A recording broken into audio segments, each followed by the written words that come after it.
everybody. Today's video is something I've thought about doing on and off for quite some time. But when it comes to your personal favorites, and after 3 years of doing this, all of the fragrances that I've come across, and all of them that I've fallen in love with, there's just so many of them, you know, it's hard to pick just 10. Like 10 that you absolutely just love. If somebody told me, Dan, that's it, no more, buddy. You're cut off. All you can have is 10 bottles, and that's it. I need you to pick right now.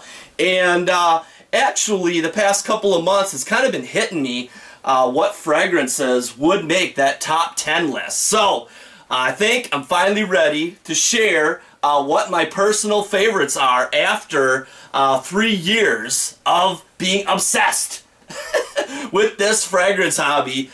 But, you know, there are a lot of them that I love that you're probably going to be surprised, those of you that know me, that aren't in this list. But when it comes to 10 favorites, and I can only pick 10, man, there are so many that are so close, you know, that are right up there as well. But I just can't have them all. Now, when we're looking at my list, these are by no means in any order. I would not read this list that way. It was tough enough narrowing it down to just 10. So keep that in mind. But without further ado, let's get into my personal favorite fragrances. And at number 10, I have Montal's Red Vetiver. For those of you that love Terre Hermes, and have not checked out Montal's Red Vetiver, I definitely would. Because Red Vetiver is done 10 times better, at least in my opinion. Man, it's more natural, more aromatic, it's beast mode, the juice just lasts all day. Oh, absolutely love this stuff. You're dealing with a vetiver, pepper, cedar combination. That is just to die for. Love this juice. Now moving on. Number 9, I have got Nasamato's Duro. We've got ourselves some serious man juice right here. Just a powerful, hypnotic blend of oud, leather, and spices. Absolutely adore this fragrance. Now, moving on to number 9, I have got Sange du Bois d'été by Guerlain. This one is in the same fashion as Duro, as we've got that oud, leather, spice combination going on. But this one has a little bit of a balminess to it. And how I would compare the two, Duro to me is a young man full of testosterone, full of energy, real tough guy. And Sange du Bois d'été is that same man 20 years later. Has calmed down, has matured, likes the finer things in life, like a nice cigar, sipping on some nice wine. This is just more of a grown-up gentleman's classy fragrance. Now, moving on to number 7, I've got Montal's Dark Oud.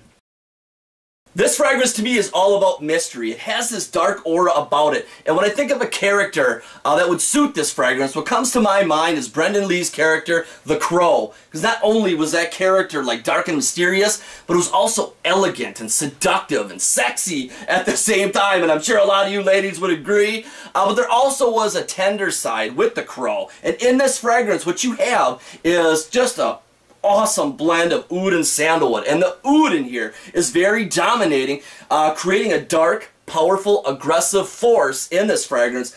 But there's also the tender side. The sandalwood in this calms it down and brings out a soft smoothness with that oud. Oh, just crazy good. Now moving on to number 6, I've got another one from the house of Nasamato. What could it be? Of course, it's Black Afghano. What we've got here is another bad boy fragrance, but with a classy side to it as well. How Black Afghano reads to me, there's this sweetness in it that reminds me of dark wine, the classy side. Then there's the bad boy side, a mixture of agarwood, incense, and cannabis. And just saying all those notes in one sentence, and knowing that it comes from one fragrance, damn, yeah, of course I'm going to love this stuff. Holy smokes, and I do. You get your money's worth. She's a spendy devil, but a little dab will do ya. This one projects like a beast, and at least on me, this stuff lasts clear into the next day.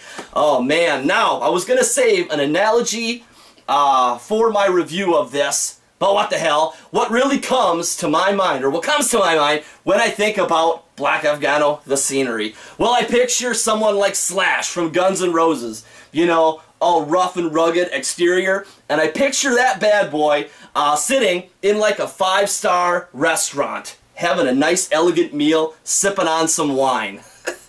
That's what comes to my mind when I think about Black Afgano. Now, moving on to number 5, it's going to be Vetiver Tonka by Hermes. Many of you know my love for this fragrance. Has been my #1 favorite for quite some time, but could I still call it my absolute #1 fragrance of all time? Probably not. I mean, it's hard enough just picking out 10, but it is in my personal top 10 list, so I still have crazy mad admiration for this juice, and what I get out of it is creamy hazelnut sitting over vetiver, just magnificently done. Of course, it was done by Jean-Claude Ellena, my favorite perfumer. Can't say enough about his creations, and this one, no doubt, absolutely love this stuff. Now, moving on to number 4, I have got Aedes de Venustus. What we've got here is just a beautiful aromatic green fragrance, and sitting on top of that is rhubarb, red berries, and apple, and whispering through that blend is incense. Man, absolutely love this juice. This one was one of those that was love at first whiffs, made my mouth water. Oh, absolutely adore this stuff. Now, moving on to number 3, I've got Oud 1 by Perfumery Bruckner. What we've got here is a composition that pulls off a pineapple apple type of accord, sitting above a delicate vanilla agarwood base. And I cannot begin to tell you how much I adore this juice. My God, rockstar juice to me for sure. Always will have this stuff, no doubt about that. Now moving on to number 2, I've got a new one, and that is Enchanted Forest by the Vagabond Prince.